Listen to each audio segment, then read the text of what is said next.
নমস্কার, cooking with Johnny চ্যানেলে সবাইকে স্বাগতম। আমি আজকে হেলদি একটা স্যুপের রেসিপি বানাবো। প্রথম থেকে শেষ পর্যন্ত ভিডিওটা দেখবেন। কড়াইতে তেল দিয়ে দিচ্ছি, একটা বাটিতে চিলি ফ্লেক্স, রসুন কুচি আর লবণ দিয়ে সাইডে রেখে দিচ্ছি। আর কড়াইতে ওই তেলের মধ্যেই পেঁয়াজ কুচি, লঙ্কা কুচি, আদা কুচি, রসুন কুচি হালকা ভাজা ভাজা হয়ে আসলেই পাতাকপি কুচি দিয়ে দিচ্ছি, গাজর কুচি, ভুট্টার দানা, মটরশুঁটি আর পেঁয়াজের ডাঁটি হালকা একটু নাড়াচাড়া করে স্বাদ মতো লবণ, হলুদ আর জল দিয়ে দিচ্ছি।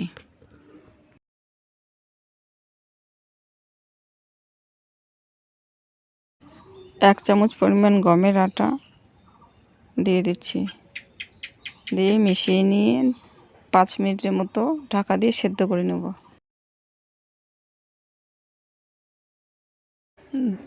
2 মিনিট পরে ঢাকাটা তুলে নুডলসটা দিয়ে আরও ঢাকা দিয়ে দিচ্ছি।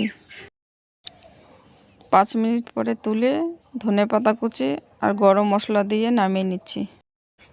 সামান্য একটু লেবুর রস দিয়ে দিচ্ছি। অবশ্যই বাড়িতে ভিডিওটা ট্রাই করবেন। ভালো লাগলে লাইক, শেয়ার, সাবস্ক্রাইব করবেন। নমস্কার। প্রথমে যে বাটিতে চিলি ফ্লেক্সটা বানিয়ে রেখেছিলাম ওটাও দিয়ে দিচ্ছি, স্যুপের মধ্যে দিয়ে মিশিয়ে নিচ্ছি।